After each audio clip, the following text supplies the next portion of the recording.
Welcome to the Passion Project Revolution, where we explore the highs and lows of creating passion projects. Whether it is a book you have a desire to write, a community service you want to create, a charity you want to set up, or sharing your own passions by teaching others how to do it, be inspired by the stories from people who have been there and done it. You know, everyone has at least one passion project, if not more, within them. It's held within their soul energy. And if, after listening to today's podcast, you want to discover what passion projects lie within your soul, then I invite you to download the Soul Creation Collage Workshop for free and start unlocking the potential within you.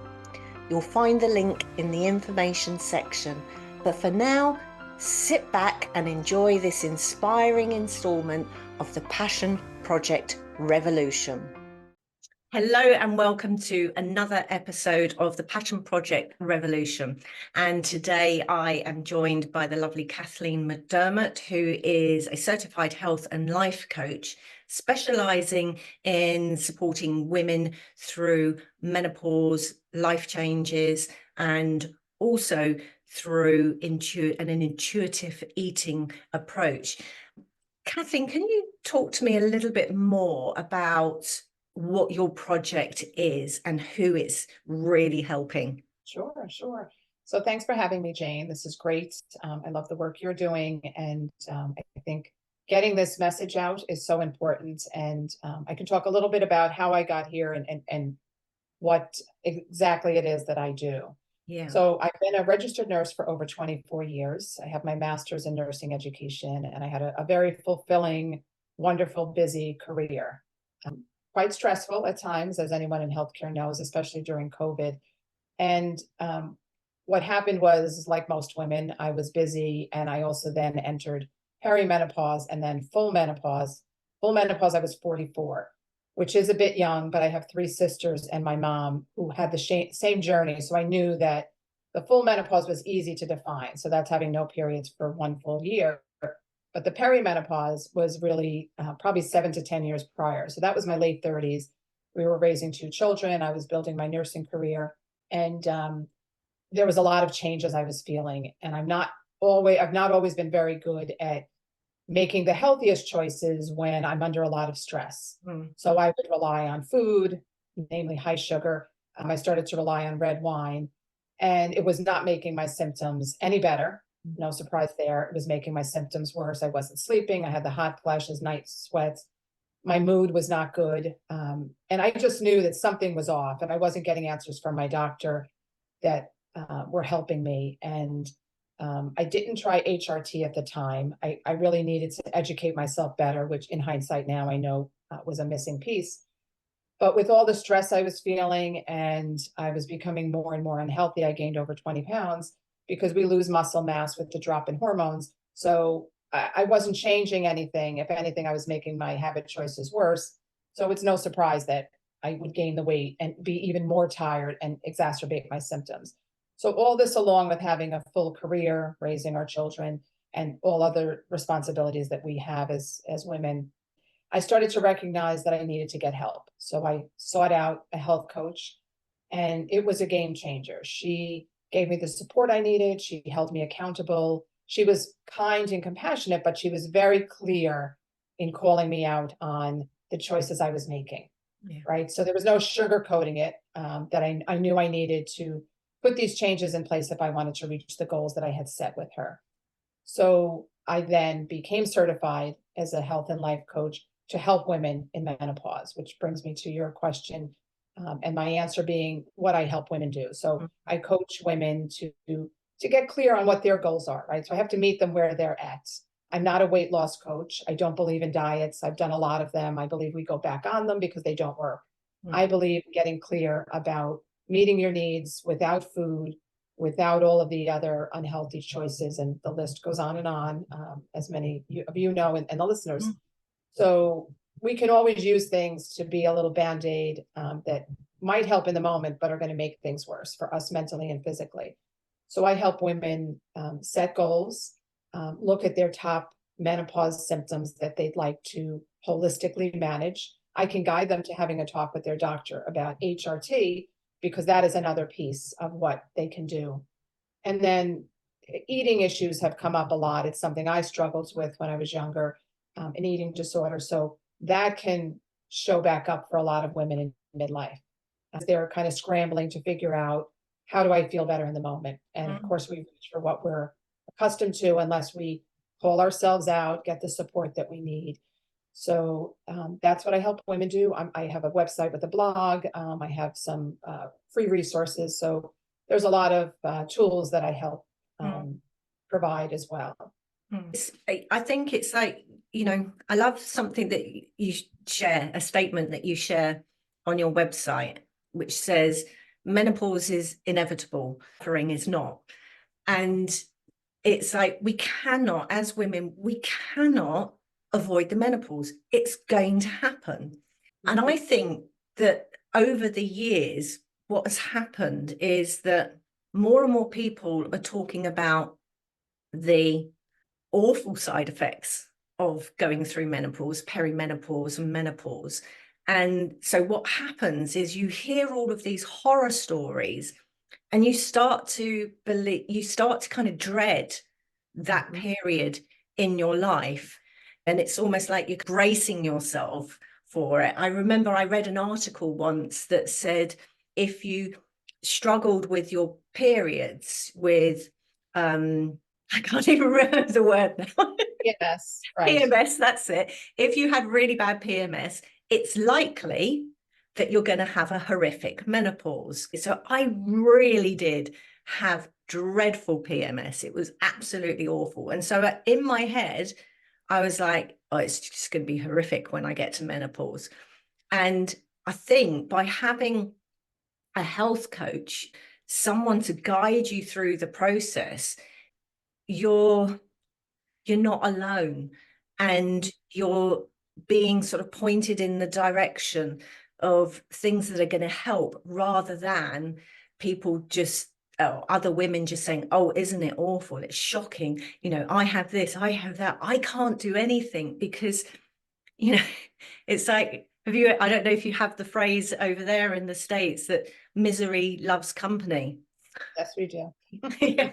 I try not to use it, but it's true. And you're absolutely right, Jane, that I did not have a terrible time with PMS, but I had a terrible menopause or perimenopause, which is really more the time where the hormones are very erratic. And there's no surprise that if you don't have someone to talk to and you don't have a supportive group of women and a supportive doctor, and that you really have to educate yourself on even knowing what to ask. Yeah. So for me as a nurse, I didn't really know the questions to ask, because we don't get proper menopause or hormone change training, nor do doctors. It's an elective course. They're recognizing that there has to be more education so that the healthcare profession can help the women, right, going through this. So I think it's the one thing that really stands out for me and the women that I talk to is it's a time where you have to just almost call a timeout and say, okay, let me reevaluate what's going on in my life, my relationships, my work.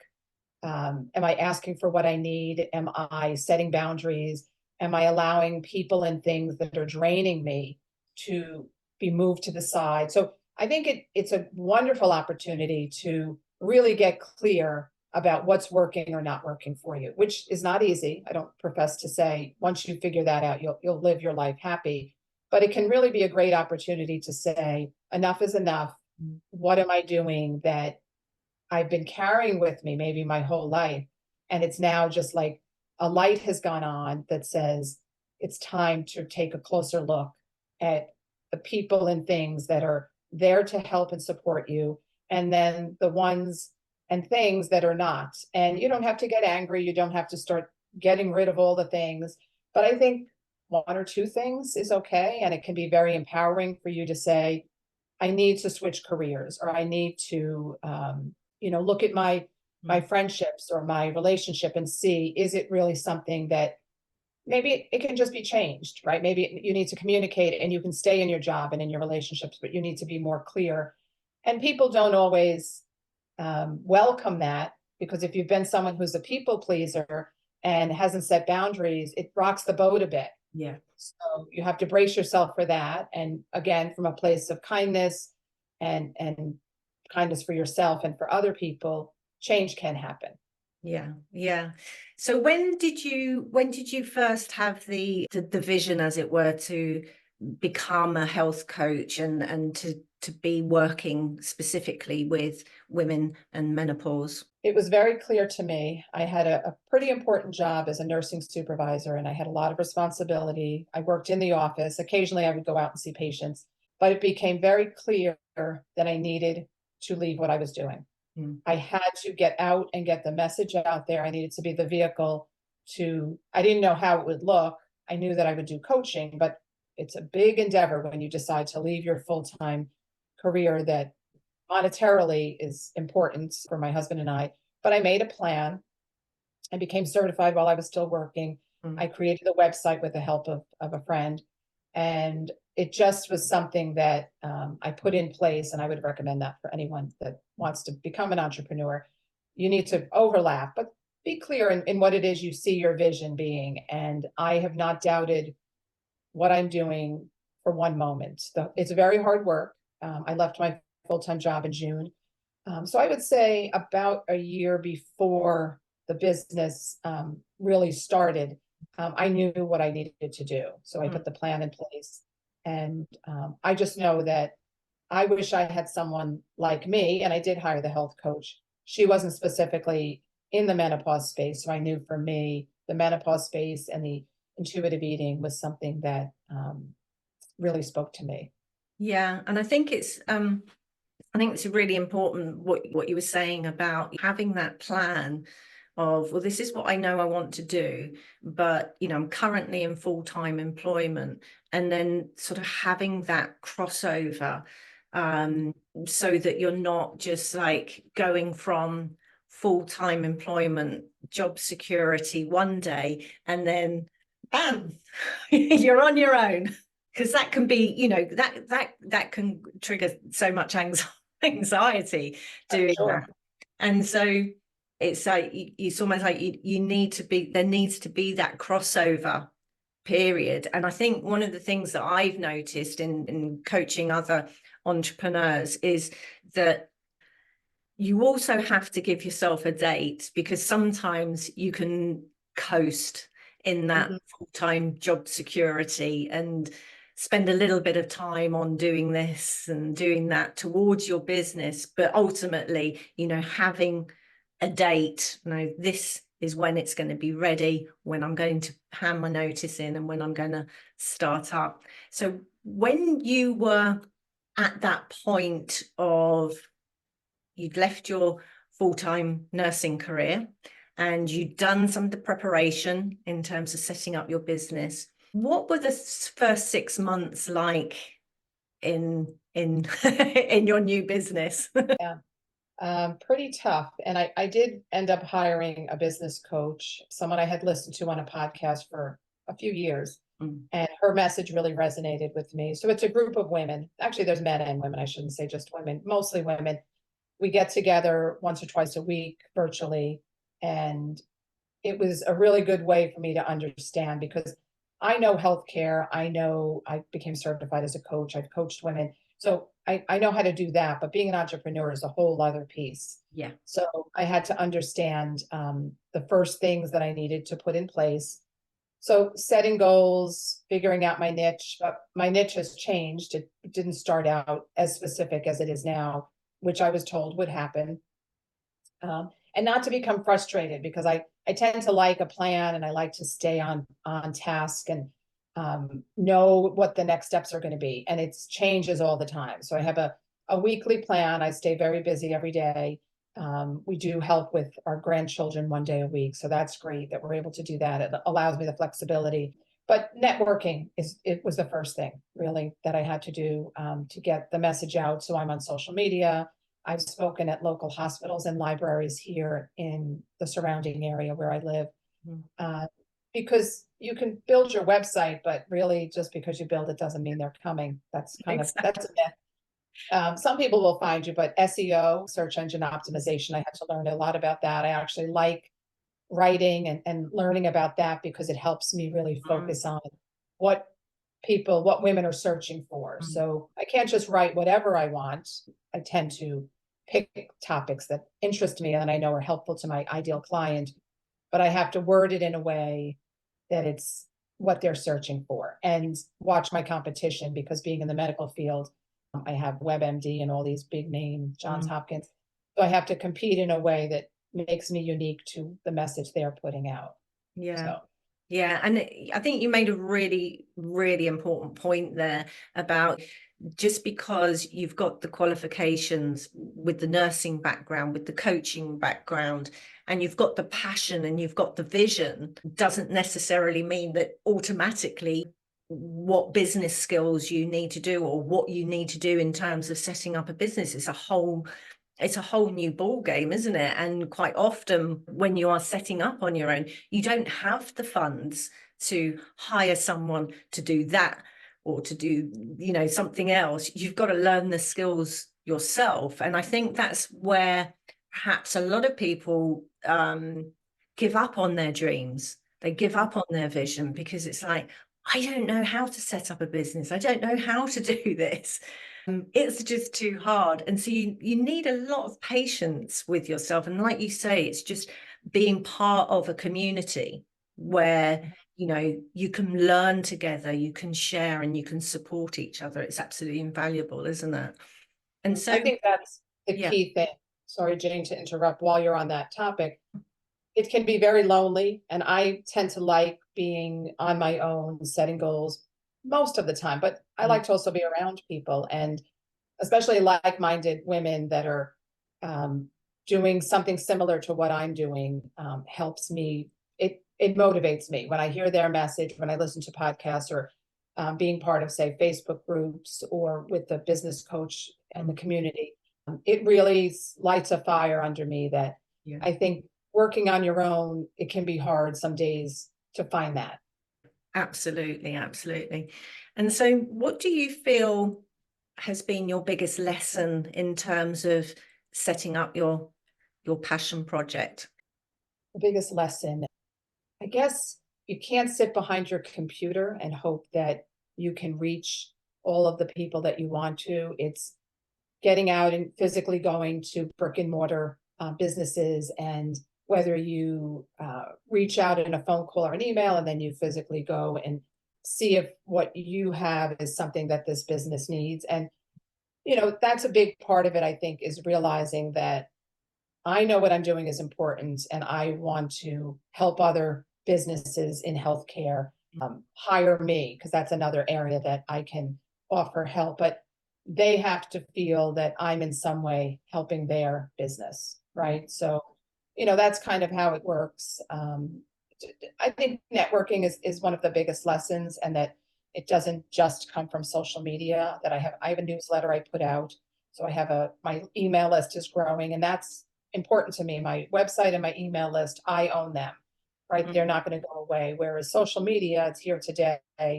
We don't know if it crashes one day or we lose our whole account. So I don't rely as heavily on that, but it is part of marketing. And as uncomfortable as I might be going on social media, I know it's an important part of what I need to do. So that's probably been one of my biggest lessons, networking myself. Yeah. Yeah, I know when I was starting out, I used to spend a lot of time working on social media content, website. And what was interesting was most of my clients actually came from me just being out living life, doing normal stuff, not even in networking event. Might be that I've gone to another event and which is not related to setting up a business, and got chatting to people, and then they're like, what is it you do? Oh my goodness, I think I need your help. And so it's like, don't be don't feel that it's a security being behind the screen. You've got to get out from the computer and let people know in real person what it is you are doing.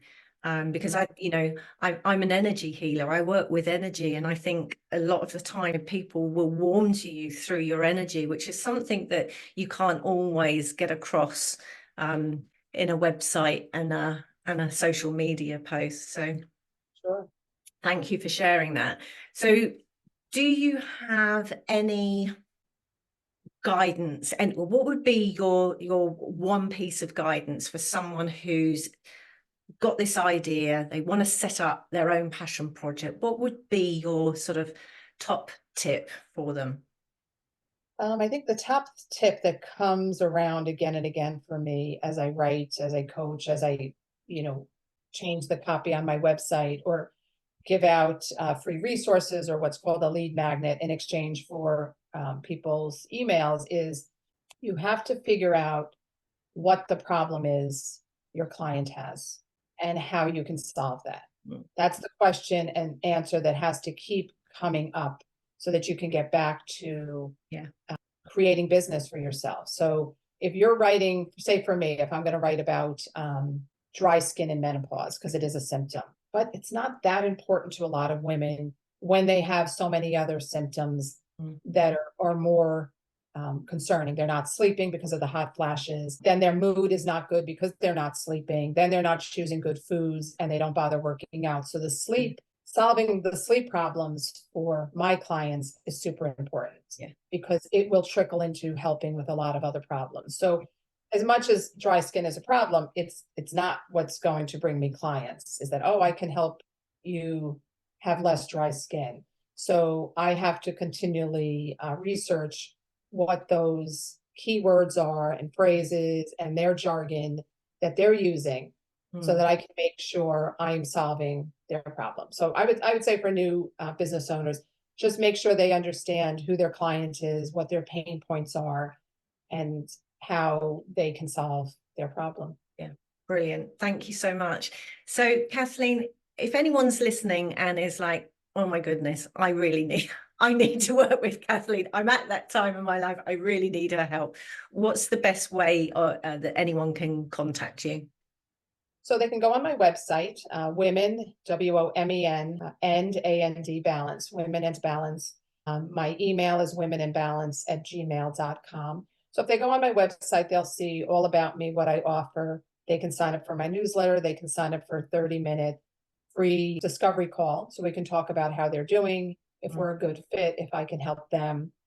And I would love to have a conversation with any women that just want to talk about how they're doing and next steps, whether I can help them or not, because it's just nice to feel heard.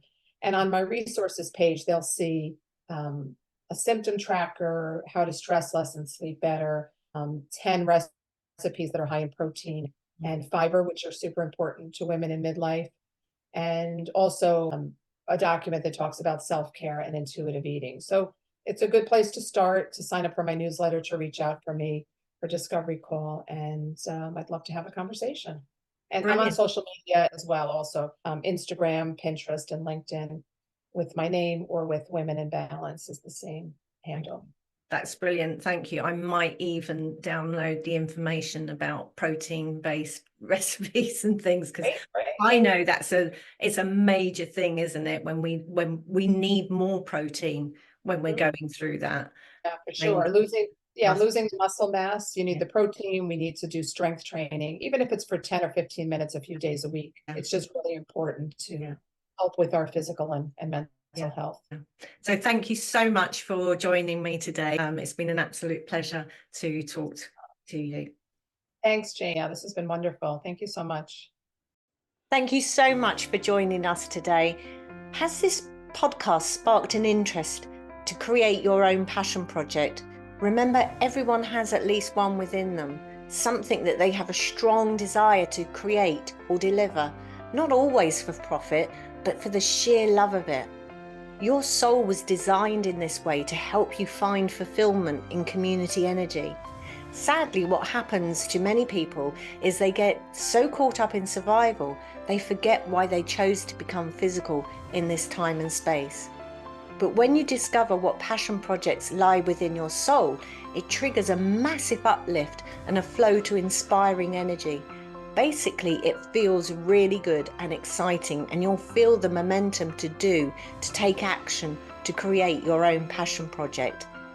So if you're ready to start, have a look at all the ways that I can support you at www.thejanejackson.com. And here's one final thought to leave you with. When you create your own passion project, you are sharing love with the world around you, and that energy of love comes back to you to generate more flows to good energy and ultimate happiness for all.